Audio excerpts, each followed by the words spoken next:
V K ପାଣ୍ଡିଆନଙ୍କ ପାଖକୁ ସମନ ଯିବା ଇଏ ଗୋଟେ ସବୁଠୁ ଚର୍ଚ୍ଚାର ବିଷୟ। କାହିଁକି ଖବର କେତେବେଳେ ହୁଏ? ଖବର ସେତିବେଳିଆ ହୁଏ ଯାହା ବିଷୟରେ ଲୋକ ବେଶୀ ଆଗ୍ରହୀ ହୁଅନ୍ତି ଜାଣିବା ପାଇଁ। ଦୁନିଆରେ ସବୁଠି ଏଇ ଫର୍ମୁଲା ହିଁ କାମ କରେ। ଯାହା ବାବଦରେ ଲୋକ ବେଶୀ, ଯେଉଁ ଘଟଣା, ଯେଉଁ ବ୍ୟକ୍ତି, ଆଉ କିଛି ସେମିତି ନିଷ୍ପତ୍ତି, ଯେଉଁ ବାବଦରେ ଲୋକ ବେଶୀ ଆଗ୍ରହ ପ୍ରକାଶ କରନ୍ତି ଜାଣିବା ପାଇଁ, ସିଏ ଖବର ପାଲଟିଯାଏ ଏବଂ ଚାରିଆଡ଼େ ଆଲୋଚନା ହୁଏ। ତେଣୁ ଅନେକ ଆଇଏଏସ୍ ଅଫିସର ସେତେବେଳେ ଥିଲେ, କିନ୍ତୁ ଭିକେ ପାଣ୍ଡିଆନ ତ ନିଶ୍ଚିତ ଭାବରେ ସ୍ୱତନ୍ତ୍ର ଥିଲେ, ଏକଥା ତ କେହି ଅସ୍ୱୀକାର କରିପାରିବେ ନାହିଁ। ସେ ସବୁଠୁ କ୍ଷମତାଶାଳୀ ଥିଲେ। ସିଏ ଚିଫ୍ ସେକ୍ରେଟାରୀ ତ ନଥିଲେ, ସିଏ ତ ଡେଭଲପମେଣ୍ଟ କମିଶନର ନଥିଲେ, କିନ୍ତୁ କହିବାକୁ ଗଲେ ଯେ ସେତେବେଳେ ଅନେକ ଫଟୋ ମଧ୍ୟ ବାହାରିଥିଲା ଯେ ପାଣ୍ଡିଆନ ବାବୁ ଚାଲୁଛନ୍ତି, ତାଙ୍କ ପଛରେ କହିବାକୁ ଗଲେ ଚିଫ୍ ସେକ୍ରେଟାରୀ ମଧ୍ୟ ଫାଇଲ୍ ଧରି ଚାଲୁଛନ୍ତି। ମାନେ ଏ ପ୍ରକାର ଫଟୋ ମଧ୍ୟ, ମାନେ କହିବାର ଉଦ୍ଦେଶ୍ୟ ହେଉଛି ଭିକେ ପାଣ୍ଡିଆନ ମୁଖ୍ୟମନ୍ତ୍ରୀଙ୍କ ଦପ୍ତରରେ ମୁଖ୍ୟମନ୍ତ୍ରୀଙ୍କ ଯିଏ ପ୍ରାଇଭେଟ୍ ସେକ୍ରେଟାରୀ ଥିଲେ, ସେ ସେତେବେଳେର ଜଣେ ପ୍ରଭାବୀ କର୍ମଚାରୀ ଥିଲେ। ମାତ୍ର ଅଳ୍ପ ଦିନର ବ୍ୟବଧାନ ପରେ ମୁଖ୍ୟମନ୍ତ୍ରୀଙ୍କ ଦପ୍ତରରୁ ଫାଇଲ୍ ଗାଏବ ଘଟଣା ପୁଣି ଚର୍ଚ୍ଚାକୁ ଆସିଛି। କିଛି ଦିନ ଜୁନ 10 ତାରିଖରେ ମୁଖ୍ୟମନ୍ତ୍ରୀଙ୍କ ଅଫିସ ତରଫରୁ ବା ରାଜ୍ୟ ସରକାର କ୍ୟାପିଟାଲ ଥାନାରେ ଗୋଟିଏ ଏଫଆଇଆର ଦେଇଥିଲେ ଯେ ତାଙ୍କ ଅଫିସରୁ 2ଟି ପ୍ରମୁଖ ଇନକ୍ୱାରି ରିପୋର୍ଟ ମିଳୁନି। ସେ ଇନକ୍ୱାରି ରିପୋର୍ଟ 2ଟି କ'ଣ ନା, ଗୋଟିଏ ହେଉଛି ସ୍ୱାମୀ ଲକ୍ଷ୍ମଣାନନ୍ଦ ସରସ୍ୱତୀଙ୍କ ହତ୍ୟାକାଣ୍ଡ ସମ୍ପର୍କୀୟ ଜୁଡ଼ିସିଆଲ ଇନକ୍ୱାରି କମିଶନ ଯେଉଁ ହେଇଥିଲା ତା ରିପୋର୍ଟ, ଏବଂ ଭୁବନେଶ୍ୱରରେ ସମ ହସ୍ପିଟାଲରେ ଯେଉଁ ଅଗ୍ନିକାଣ୍ଡ ହେଇଥିଲା ସେ ସମ୍ପର୍କୀୟ ଯେଉଁ ପ୍ରଶାସନିକ ଇନକ୍ୱାରି ରିପୋର୍ଟ। ଏଇ 2ଟା ରିପୋର୍ଟ ଚିଫ୍ ମିନିଷ୍ଟରଙ୍କ ଦପ୍ତରରୁ ମିଳୁନାହିଁ ବୋଲିକିରି ପୋଲିସରେ କମ୍ପ୍ଲେନ୍ ଦିଆଯାଇଥିଲା। ଏ କମ୍ପ୍ଲେନ୍ ଦେବାର ପୃଷ୍ଠଭୂମି ଏଇଆ ହେଉଛି ଯେ 2024ରେ ବିଜେପି ସରକାର ଆସିଲା ପରେ ପୁରୁଣା ସରକାର ସମୟରେ ଯାହା ଯାହା ସବୁ କାଗଜପତ୍ର ସେଠି ସବୁ ଥିଲା, ବର୍ତ୍ତମାନ ସେସବୁ ନୂଆ ସରକାର ଆସିଲା ପରେ ନୂଆ ଲୋକଙ୍କ ହାତକୁ ଗଲା। ତାରି ଭିତରେ ଦେଖାଗଲା ଯେ ଏଇ 2ଟି ଫାଇଲ୍ ମିସିଂ। ନିୟମ ଦୃଷ୍ଟିରୁ ସରକାର ଯାଇକରି ପୋଲିସରେ କମ୍ପ୍ଲେନ୍ ଦେଲେ। ଅବଶ୍ୟ ସିଏ ଗୋଟେ ଭିନ୍ନ ଚର୍ଚ୍ଚା ସେତେବେଳେ ଆରମ୍ଭ ହୋଇଥିଲା ଯେ 2 ବର୍ଷ ପରେ ସରକାରଙ୍କର ଏ କଥାଟା ମନେ ପଡ଼ିଲା କେମିତି। ତ ଆସିଲେଣି 2 ବର୍ଷ ହେଲାଣି କ୍ଷମତାକୁ, ଯଦି ବା କିଛି କେଉଁ ଫାଇଲ୍ ମିସିଂ ହେଇଯାଇଛି, ଗାୟବ ହେଇଯାଇଛି ବା ତାର କିଛି ପତ୍ତା ମିଳୁନି, ସରକାର ତ ସେତେବେଳେ ମଧ୍ୟ ୟା ଉପରେ ଛାନଭିନ କରିଥାନ୍ତେ ଏବଂ ଯଦି ବା କିଛି ପୋଲିସରେ କମ୍ପ୍ଲେନ୍ ଦେବାର ଥିଲା ସେତେବେଳେ ଦେଇଥାନ୍ତେ। ତେବେ ସେ ଯାହା ହଉ, ଆଜିର ଆଲୋଚନାରେ ତାର କିଛି ପ୍ରାସଙ୍ଗିକତା ନାହିଁ, ତେଣୁ ମୁଁ ତାକୁ ବେଶୀ କିଛି କହିବାକୁ ଚାହୁଁନି। ମୋର କେବଳ କହିବା କଥା ଯେ ଅଳ୍ପ ଦିନର ଗ୍ୟାପ୍ ପରେ, ସେତେବେଳେ ଏ ଆଲୋଚନା ପରେ ବର୍ତ୍ତମାନ କିଛି ଦିନ ଥମି ଯାଇଥିଲା, ଏବେ ଏଇ ଫାଇଲ୍ ଗାଏବ ଘଟଣା ପୁଣି ଥରେ ଚର୍ଚ୍ଚାକୁ ଆସିଛି। ଚର୍ଚ୍ଚାକୁ ଆସିବାର ଗୋଟେ ନିର୍ଦ୍ଦିଷ୍ଟ କାରଣ ମଧ୍ୟ ଅଛି। ୟା ଭିତରେ ପୋଲିସ ଇନକ୍ୱାରି ତ ଆରମ୍ଭ ହୋଇଛି। ପୋଲିସ ବିଏନ୍ଏସ୍ର ବିଭିନ୍ନ ଦଫାରେ କେସ୍ ରୁଜୁ କରିସାରିଲା ପରେ ଇନକ୍ୱାରି କରୁଛି ଏବଂ ପୋଲିସ ପକ୍ଷରୁ ଗଲା କିଛି ଦିନ ଧରି ଯାହା ଆମେ ଦେଖି ଆସୁଛେ, ସେତେବେଳେ ଯିଏ ସବୁ ବରିଷ୍ଠ ଆଇଏଏସ୍ ଅଫିସର ଥିଲେ ବା ମୁଖ୍ୟମନ୍ତ୍ରୀଙ୍କ ଦପ୍ତରରେ କିମ୍ବା ହୋମ୍ ଡିପାର୍ଟମେଣ୍ଟରେ ଯେଉଁମାନେ ସବୁ ବଡ଼ ବଡ଼ ଅଫିସର ଥିଲେ, ତାଙ୍କ ପାଖକୁ ପୋଲିସ ସମନ ଯାଇଛି ଯେ ଆପଣ ଏଇ କେସ୍ ବାବଦରେ, ଏଇ ଘଟଣା ବାବଦରେ ଯାହା କିଛି ଆପଣଙ୍କ ପାଖରେ ତଥ୍ୟ ଅଛି ଆପଣ ଆମକୁ ପ୍ରଦାନ କରନ୍ତୁ, କାହିଁକିନା ଇନକ୍ୱାରିରେ ସେଗୁଡ଼ିକ କାମରେ ଆସିବ। ଏଇ ଯେଉଁମାନଙ୍କ ପାଖକୁ ପୋଲିସ ସମନ ଯାଇଛି ତାଙ୍କ ଭିତରେ ଆମେ ଦେଖିଛେ ଯେ ସେତେବେଳର ଯିଏ IT ସେକ୍ରେଟାରୀ ଥିଲେ ମନୋଜ ମିଶ୍ର, ଆଉ ଜଣେ ବରିଷ୍ଠ ଆଇଏଏସ୍ ଅଫିସର ରାଜେଶ ବର୍ମା, ଉପେନ୍ଦ୍ର ପାଢ଼ୀ, ଏମାନଙ୍କ ପାଖକୁ ମଧ୍ୟ ଯାଇଛି। ରାଜେଶ ବର୍ମା ୟା ଭିତରେ ଆସିବାର ଥିଲା, କିନ୍ତୁ ସେ ପୋଲିସ ପାଖରେ ହାଜର ହେଇନାହାନ୍ତି। ତାଙ୍କର ଯାହା ବକ୍ତବ୍ୟ ରଖିବା କଥା ତାକୁ, ସେଥିପାଇଁ ସେ ପୋଲିସ ପାଖକୁ ଆସିନାହାନ୍ତି। ହୁଏତ ପରବର୍ତ୍ତୀ ସମୟରେ ଆସିବେ, ସେ ଆସିବେ ନାହିଁ ବୋଲି ଏ ପ୍ରକାର କୌଣସି ସୂଚନା ମଧ୍ୟ ମିଳୁନାହିଁ। କିନ୍ତୁ ଏ ସମସ୍ତଙ୍କ ଭିତରେ ଯାହା ମୁଁ କହିଲି ପୁଣି ଚର୍ଚ୍ଚାକୁ ଆସିଛି ଏଇ ଘଟଣାଟି, କାହିଁକି ନା ପୋଲିସ ପକ୍ଷରୁ ଗୋଟେ ସମନ ସେତେବେଳେ ଯେ ମୁଖ୍ୟମନ୍ତ୍ରୀଙ୍କର ପ୍ରାଇଭେଟ୍ ସେକ୍ରେଟାରୀ ଥିଲେ ଭିକେ ପାଣ୍ଡିଆନ, ତାଙ୍କୁ ମଧ୍ୟ ଯାଇଛି। ଏଠି ପ୍ରଶ୍ନ ଉଠିପାରେ, ଏତେ ଲୋକଙ୍କ ପାଖକୁ ପୋଲିସ ସମନ ଗଲା, ତାଙ୍କ ବାବଦରେ ତ କାହିଁ କେହି ବେଶୀ ଚର୍ଚ୍ଚା କରୁନାହାନ୍ତି। ଖାଲି ଖବରଟି ଯେମିତି ବାହାରିବା କଥା ସେମିତି ବାହାରିଲା, ଆଉ ତ କିଛି ଚର୍ଚ୍ଚା ନାହିଁ। ଭିକେ ପାଣ୍ଡିଆନଙ୍କ ବାବଦରେ ଏତେ ଚର୍ଚ୍ଚା କ'ଣ ପାଇଁ? ଚର୍ଚ୍ଚା କ'ଣ? ତ କ'ଣ ନୋଟିସ୍ ଯାଇଛି ଭିକେ ପାଣ୍ଡିଆନକୁ? ଭିକେ ପାଣ୍ଡିଆନଙ୍କ ପାଖକୁ ନୋଟିସ୍ ଯାଇଛି ଯେ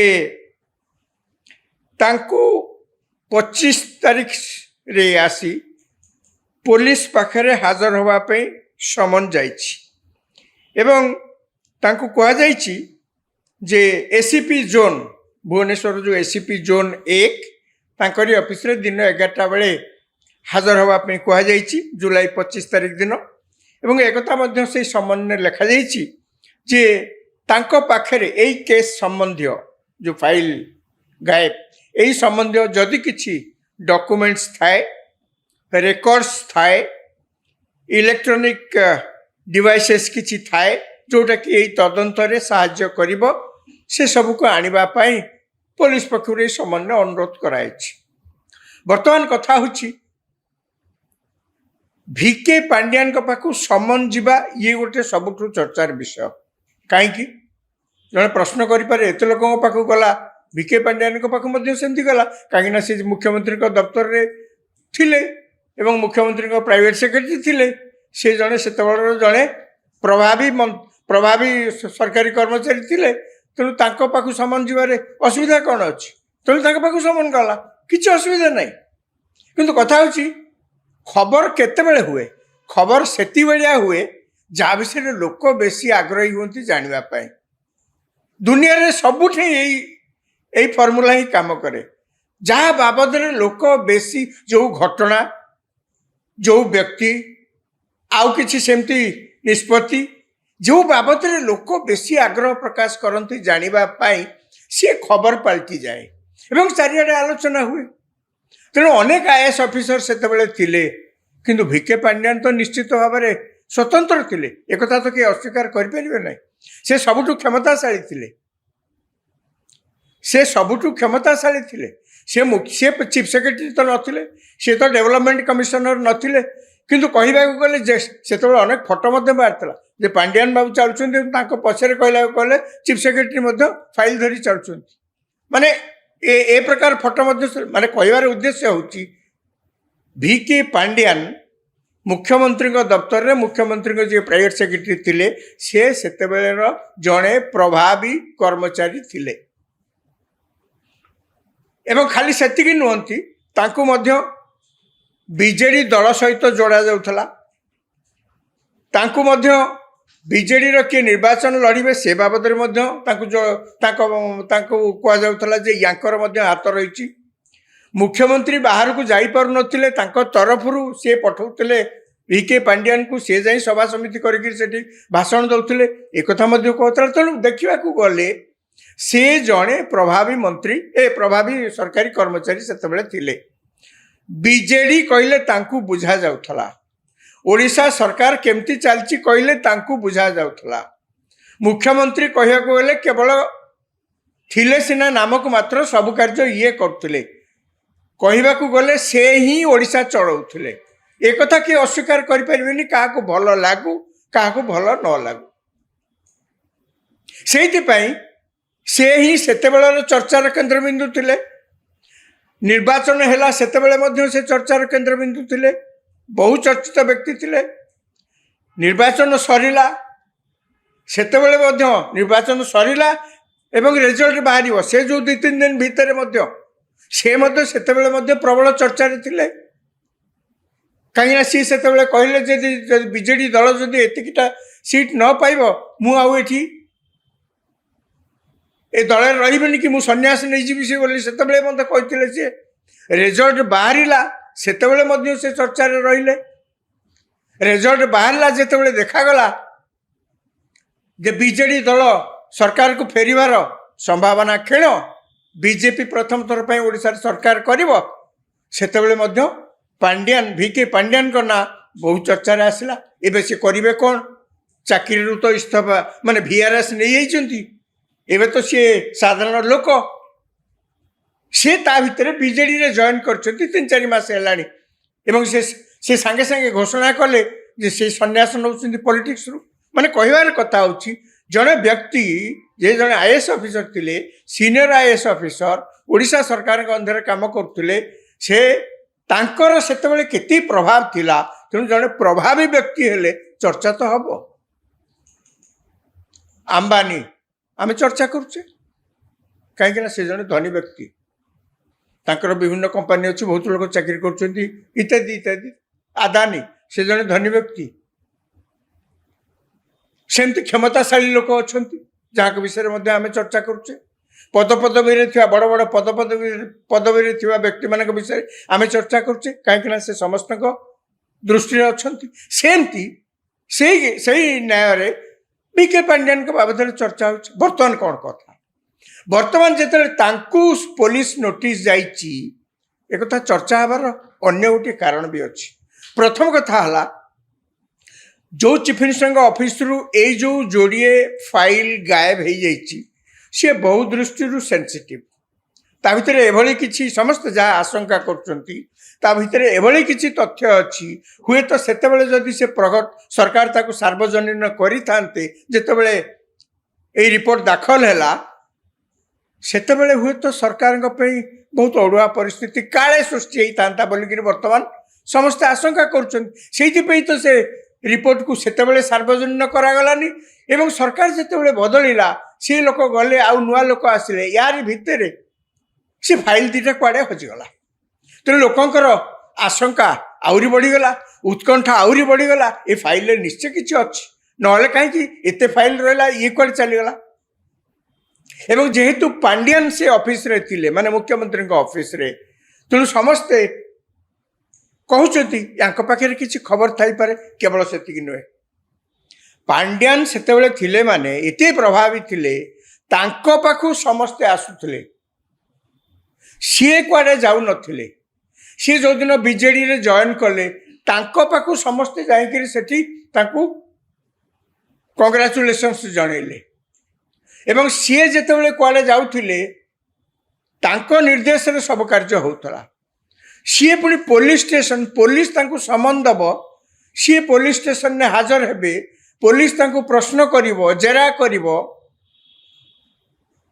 ए कथाटा टिके खटका लगुच ना तेणु से समस्त चर्चा कर पांड्यान जी पुलिस ऑफिस पुलिस समन कर पांड्यान को सी आसवे केमती यहाँ हम जदि से जाती केमिति से जीवे से दिन निश्चय भिड़ हम निश्चय पुलिस ऑफिस सामने जो पांड्यान जाइए दिन 11टा बेले से दिन निश्चय से भिड़ करेंगे तार कारण हूँ से जड़े चर्चित व्यक्ति तांकर ए जो फाइल गायब सहित किसी संपर्क न थी पारे सी मुख्यमंत्री दफ्तर थिले माने नुहे से दफ्तर छुंचीटे भी हजिला सब पचरा एमती किसी माने नहीं पुलिस जो तदंत करुच्ची जो फाइल गायब घटना नहीं करी से किसी संपर्क न थी पारे संपृक्ति न थी पारे किंतु जेहेतु से सेठी थिले पुलिस आउ कौन जानी जोटा प्रघट करूनी से कथा तो आमे जानिनु किंतु पुलिस तार नियम अनुसार समन देछि केवल से नुहे सी जीवे यह गोटे चर्चित हम घटना हम सी न आसबे जदि कौन हम जदि से न आसबे एमती एमती आम देखीचे राजेश वर्मा से तो आसी ना असुस्थता कारण हुए तो न आसी पारे से समय जो समय को कहुई हाजर होगापी पुलिस ऑफिस रे से समय को हुए तो अन्य कौन जगार थी से कौन से कम जापा बाहर को जापा ये अलग कथा भिके पांड्यान सामान प्ली नहीं पारती भिके पांड्यान कौन से कारण दर्शाई न आसी पारती किंतु कौन से कारण दर्शाई से न आसबे पुलिस एक जानी जे परवर्ती पदक्षेप कौन करा तांकु हाजर करने कौन कौन सब व्यवस्था रही आईनगत व्यवस्था रही पुलिस निश्चय हिसाब पत्र कर देखि ना आम जहाँ को समन करुचु सी जदि न आसबे कौन करा पुलिस तो तांको अपराधी बोलिकी एपर्यंत करनी जे से आक्यूज हिसाब से तो समन करा जायनि तांकु केवल साक्षी भाव में समन करा जायछि ଯେ ତାଙ୍କ ପାଖରେ କିଛି ତଥ୍ୟ ଅଛି କି ଯିଏ ସେଇ ତଥ୍ୟକୁ ଅନ୍ତତଃ ଯଦି ତାଙ୍କେ ସିଏ ଦିଅନ୍ତି ତାହେଲେ ଏଇ ତଦନ୍ତରେ ତାହା ସାହାଯ୍ୟ କରିବ। ଏଇଥିପାଇଁ ଦିଆଯାଇଛି। ଏବଂ ଏକଥା ମଧ୍ୟ ହିସାବ ପତ୍ର କରିକି ପୋଲିସ ଦେଇଥିବ। ଭିକେ ପାଣ୍ଡିଆନ ମଧ୍ୟ ଯାହା ଯେଉଁମାନେ ସବୁ पेशारे वकिलाती करती जो मैंने सब जानते आईन कानून बाबद तांको पचारे से कहते पाखे ए ऑप्शन अच्छी जेहेतु सी चाकरी करते ओडिशा रोते एवं ओडिशा रोना ओडिशा बाहर कौट रोचे पाखे ऑप्शन अच्छी से कोर्ट रे जाकि गोटे पिटिशन दे पारती जे मते जो समन पुलिस मते देइचंती तांकर मो उपरे समन जारी करिवार कौनसी जुरिस्डिक्शनल अधिकार नहीं। एक तांकर कौनसी लीगल राइट्स नहीं मो उपरे ए समन जारी करने मु चाकरी करूँ से मोर चाकरी सरीगला मु जो राजनैतिक दल में ओडिशा थी से मुझे आ भर घोषणा कर देछि मु सन्यास हो माने पॉलिटिक्स रे आउ नाही सरकारी चाकरी तो आगुरी मु विहास नहीं जाइली मु ओडिशा तो रहूनी मु ओडिशा बाहर रहूची ये पुलिस रो किछि जुरिस्डिक्शन नाही मते समन करी कौनसी केस रे डाकिबा पई कोर्ट को जाई पारंती एवं एक कथा मध्य नियम रे अछि जे कोर्ट आवश्यक पड़े यही कारण को दर्शाई करी ए समन को क्वाश कर दे पारे काटी नाकच कर दे पारे किंतु पुलिस तो से हिसाब भी करथिबो ना एक कथा मध्य कोर्ट कहि पारे ठीक अछि आपण जुरिस्डिक्शनल ग्राउंड रे आपण को ऊपर समन पुलिस रो आसीबाटा को आपण विरोध करछथि पुलिस रो आईनगत क्षमता नहीं जे आपण को कौन सी केस रे डाकिबो साक्षी हिसाब रे हो ना कहीं ठीक अच्छे किंतु एक कथा मध्य आजिका दिन में संभव हो पार्टी कोर्ट मध्य से प्रकार व्यू नहीं पारे कहीं कोर्ट तो आंकर दरखास्त पाऊ पाऊ नाकच करदेव समन को ता तो नुहे ना हुए तो कोर्ट ओडिशा सरकार मध्य पचार जे एमती गोटे समन आसला चैलेंज कर पिटिशन या कहते आपंकर कौन कहबार अच्छे ओडिशा सरकार निश्चित जी कोर्ट रे कहवाई ओडिशा सरकार से हुए तो कोर्ट को कही पारती आम पाखे यही तथ्य अच्छी जहाँ से सार्वजनिक करना ये आम साक्षी हिसाब से डाकिचु कोर्ट हुए तो से कही पारती आजिकल तो वीडियो कॉन्फ्रेंसिंग सब है कोर्ट रे आर्गुमेंट्स वीडियो कॉन्फ्रेंसिंग हबार बहुत नजर अच्छी कोविड समय तो होता कोर्ट एक कथा कही पारे जे आप वीडियो कॉन्फ्रेंस रे जहाँ कहबार अच्छे कहतु से जहाँ पचार अच्छे पचार किसी असुविधा नहीं से जगार से बाध्य हे कोर्टर निष्पत्ति को मानिबा पाए ये सबू भितर आउ गोटे कथा अच्छी भिके पांड्यान को पुलिस समन दबा पाए कौन ये तदंत दि जाए भावुँ आदर गोटे पॉलिटिकल एंगल अच्छी कहीं भिके पांड्यान को नोटिस दबा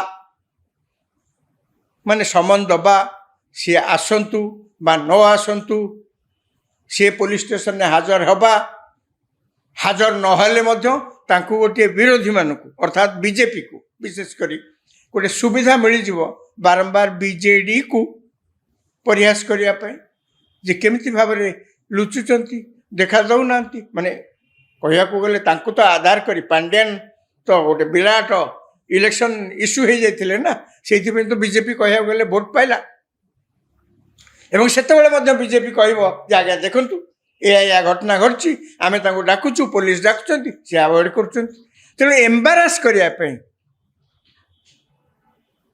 केवल चिगुलेवाई या भीतर गोटे राजनैतिक उद्देश्य अच्छी जो समन कराई एटा को समस्ते देखी पार्टी यहाँ गोटा कि विराट आविष्कार नुहे यहाँ समस्ते देखी पार्टी एत लोक ना जो समन जेकोसी लोक कही पारती समस्त ना एत लोक ना समन गला ना समन आसला असुविधा कौन है किसी असुविधा नहीं किंतु आ भितर अन्य मानक जोटा प्रযোज्य नुहे आंक प्रযোज्य कौन ना विरोधी पक्ष को बीजेडी को समालोचना करने गोटे आधार मिल जाव सी आसिले भी आधार मिल सी न आसिले भी आधार मिल